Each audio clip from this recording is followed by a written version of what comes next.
Alors, je vous ai dit, donc, c'est ça l'histoire naturelle d'une maladie, d'accord? Donc, nous avons l'état de santé de la personne ou du groupe de personnes, et puis ils sont exposés aux facteurs, et puis c'est la maladie à un stade préclinique, c'est-à-dire que et la maladie est là, mais il n'y a pas encore les signes cliniques. Ensuite, c'est le stade clinique, c'est-à-dire c'est l'apparition des signes cliniques, ça peut être des douleurs, ça peut être des hémorragies, et puis c'est les conséquences à long terme, soit que la personne guérit, ou bien soit que c'est des complications. Donc c'est ça l'histoire naturelle d'une maladie que vous devez connaître en tant que professionnel de santé. Bien.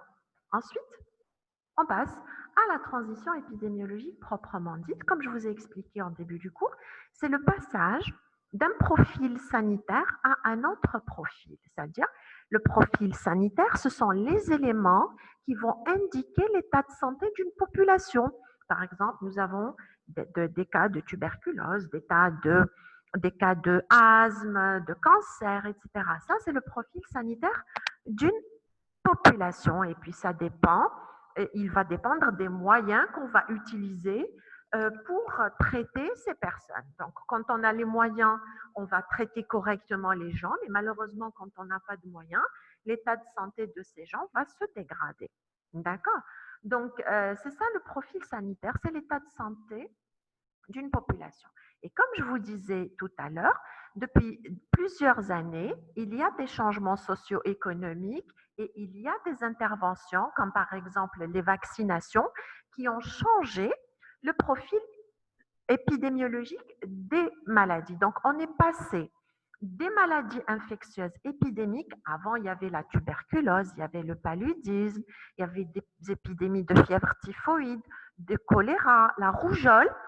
Et maintenant, on est passé au profil des maladies non transmissibles. Maladies non transmissibles, c'est-à-dire ce sont les maladies chroniques. Maintenant, on a beaucoup plus de sujets diabétiques, de sujets cardiaques, des sujets cancéreux qu'il y a 30 ans ou là 40 ans. Alors, il y a des maladies qui ont été éradiquées, ça veut dire nahinahum complètement, qui m'a par exemple la variole, qui m'a la poliomyélite. Il y a d'autres maladies, les noxos, comme la tuberculose. Euh, on est passé actuellement à 20 pour 100 000 habitants, alors que c'était 150 pour 100 000 habitants dans les années 60. Donc, vous voyez que le taux quand même a chuté de 7 fois. Le taux quand même a chuté de 7 fois. Par exemple, actuellement, on assiste à l'apparition de cancers, de maladies cardiovasculaires ou allèges, parce que le mode de vie interne, on est sédentaire, on ne bouge pas beaucoup, on ne s'alimente plus comme avant, les fast-food et tout ça, ça compte. D'accord? Donc, tous ces facteurs ont entraîné l'augmentation des cancers. Voilà, nous avons le diabète aussi dans la population algérienne qui est de 14% et nous avons des problèmes d'obésité aussi, 30% chez la femme, 40% chez l'homme. C'est pour vous dire que c'est des problèmes sérieux. Voilà, c'est des problèmes sérieux. Maintenant, d'accord, vous avez compris cette notion, s'il vous plaît, de transition épidémiologique. Vous me répondez, s'il vous plaît. Donc, la transition épidémiologique, on a dit, c'est le passage d'un profil épidémiologique qui m'a les maladies infectieuses, etc. Là, notre profil actuellement, c'est les maladies chroniques. On a l'obésité, les maladies cardiovasculaires, etc. S'il vous plaît, comportez-vous en adulte. Ça fait 2 semaines que j'enseigne en médecine et en chirurgie dentaire et c'est la première fois qu'on me fait ce genre de dessin. C'est vraiment désolant de la part de médecins et dans quelques années, on va vous donner nos vies. Hein. C'est triste. Comportez-vous en adulte, s'il vous plaît. Bien. Maintenant, pour ce qui est de l'économie de santé. Alors, pour ce qui est de l'épidémie,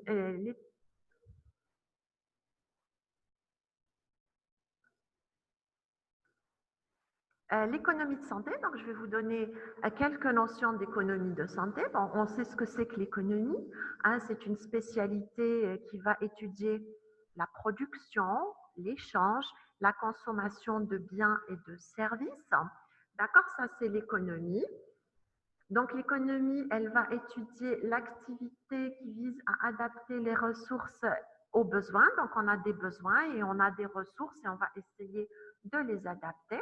Donc, pour qu'il y ait économie, c'est très important, il faudrait qu'il y ait travail. Il faudrait qu'il y ait travail. Voilà. Donc, il y a 4 domaines de l'économie. Il y a la production de biens, donc quand on produit, il y a les échanges, d'accord, c'est tout ce qui est marché, tout ce qui est circulation. Il y a la distribution de ces biens et puis la disposition, quand on les met donc à la disposition des gens, ils vont les consommer. Donc, Hadi, ce sont les notions d'économie tout court. Maintenant, l'économie de santé, c'est la branche de l'économie qui est destinée à, euh, à la santé. Donc, c'est la branche de l'économie qui est appliquée à la santé. Elle a pour objet d'étudier les échanges, la consommation de biens et de services dans le cadre du diagnostic tashkhis al-amrad, le traitement préventif et curatif, donc qui fait une ou les gens, donc, et par euh, l'étude aussi de l'offre de soins, c'est-à-dire les professionnels de santé et les entreprises spécialisées, c'est-à-dire les hôpitaux. Autrement dit, l'économie de santé, c'est l'économie, elle est appliquée au domaine de la santé. Donc, comment on va diagnostiquer, comment on va traiter et comment il va y avoir donc des professionnels de santé et des entreprises spécialisées dans la santé. Donc ça, c'est important, c'est l'économie de santé. Donc, l'économie de santé, elle va étudier la production de soins, comment on les produit, comment on distribue les soins, d'accord, etc. Et comment les gens ils vont consommer les soins. Donc, il y a les soins, les biens médicaux et les médicaments, donc les biens pharmaceutiques. L'économie de la santé, c'est une science économique donc, qui est appliquée à la santé. Comme je vous disais, on a une méthode qui est propre et des définitions qui sont propres. Parce que la santé, c'est vrai que c'est un marché, ça fait des particularités, d'accord. La santé, c'est pas comme quand on va acheter de la pomme de terre ou là quand on va au marché, c'est des choses différentes. Et aussi, la santé, ce n'est pas un bien marchand. Il faut savoir que la santé est très précieuse, d'accord. La santé est précieuse et qu'elle n'a pas de prix.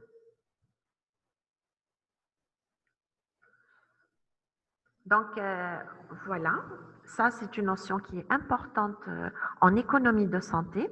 La santé n'a pas de prix, mais elle a un coût. Ça veut dire que la santé, elle est chère à nos yeux, mais il faut savoir qu'elle coûte cher. Donc, on doit faire attention, surtout en tant que professionnel de santé, on doit faire attention euh, de la santé. Donc, l'offre et la demande de soins. Donc, quand on parle d'économie, en matière d'économie,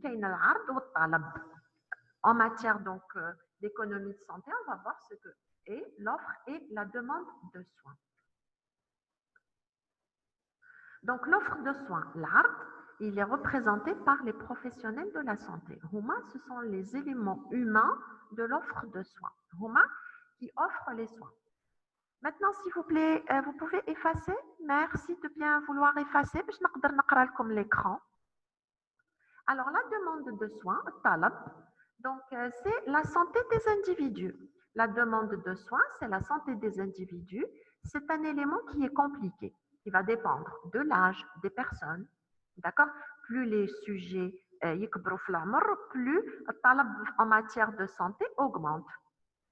Ça dépend aussi de l'état de santé de la personne, donc en prenant en compte la mortalité et la maladie. Ça dépend aussi de la zone géographique où nous sommes. Donc ça dépend le nord, le sud, mais les mêmes besoins. Et la précarité. La précarité, c'est la pauvreté. Donc, en matière de santé. Est-ce que vous avez compris cette notion d'offre et de demande de santé, s'il vous plaît? Économie de la santé. C'est la santé qui, l'économie de la santé, c'est la branche de l'économie qui est appliquée à la santé, d'accord. Et nous avons l'offre et la demande de santé. Donc, l'offre de santé, c'est l'art, d'accord. L'art, c'est essentiellement les médecins, les dentistes, etc. Et nous avons la demande en santé, c'est les sujets qui tombent malades en matière de santé. D'accord, vous avez compris, s'il vous plaît? Cette notion d'économie de santé, donc c'est la santé c'est la branche de l'économie qui est appliquée à la santé. L'offre de santé, donc l'ARD, c'est le personnel de santé, et la demande, c'est les sujets qui sont malades. Ça m'attriste vraiment de voir les écriteaux Kamel. Donc, ça fait 2 semaines que j'enseigne. Vous êtes les premiers à faire ça. Et c'est vraiment triste, beaucoup, de savoir que des futurs médecins, ils font comme ça. Franchement, Malish, on continue. Alors, on va étudier les spécificités de l'économie de santé, donc l'économie de santé. Donc, il faut savoir que le consommateur n'est pas maître de sa demande. Je vais vous donner toujours l'exemple. Quand on part au marché et on achète un kilo de pommes de terre, nous, on veut acheter cette pomme de terre. Par contre, en matière de santé, quand on tombe malade et qu'on va chez le médecin, on n'a pas choisi d'être malade. D'accord? C'est cette notion, le consommateur n'est pas maître de sa demande. Quand il tombe malade, il ne l'a pas contrôlé, c'est venu tout seul. Donc ça, c'est important. Le deuxième point, le financement de la santé, généralement, c'est le tiers payant. Par exemple, quand une personne choque l'hôpital, elle va payer juste une petite partie, mais la majorité, c'est le tiers payant assuré par l'État et par la sécurité sociale. Maintenant, le produit, on ne produit pas la santé. Donc, la santé, ce n'est pas un produit, mais plutôt, on va essayer de faire un équilibre. Un équilibre. On va essayer de rétablir un équilibre, la santé de la personne. Et voilà, donc les dépenses en matière de santé, ce n'est pas comme un investissement. D'accord?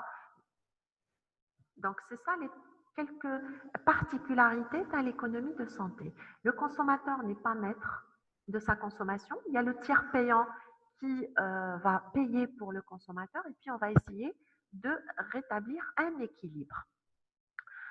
Je vais changer de couleur, je l'écran. Changez de couleur, s'il vous plaît. Donc, il y a une relation particulière dans l'économie de santé, le consommateur, le système de production de soins et les institutions, c'est-à-dire l'hôpital, les institutions de financement, c'est-à-dire l'État et la sécurité sociale. D'accord? Donc, c'est ça ce qui est particulier, l'économie de santé, par rapport à l'économie normale.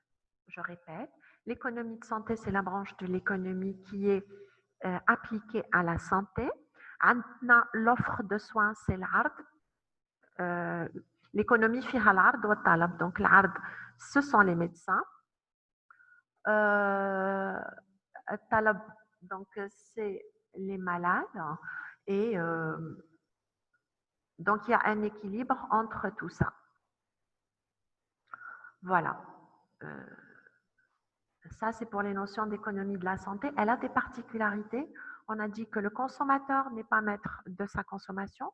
L'argent, c'est le tiers payant et on va essayer de rétablir un équilibre. Ce n'est pas exactement un investissement. Donc, l'économie de la santé, c'est une économie non marchande. Elle a les capacités et cette économie particulière est essentiellement orientée vers la production de services, c'est-à-dire lorsqu'on donne des soins à la personne, on est en train de produire des services. Donc ça, c'est pour l'économie de la santé. On va voir maintenant comment on mesure le produit de la santé, c'est-à-dire est-ce qu'on est efficace quand on travaille dans le domaine de la santé. On va le mesurer grâce à des indicateurs ou les indicateurs. Les indicateurs, on les a vus ensemble. C'est les indicateurs qui vont résumer la morbidité. On a vu la prévalence et l'incidence qui s'intéressent aux nouveaux cas. On a vu la mortalité, le taux brut de mortalité,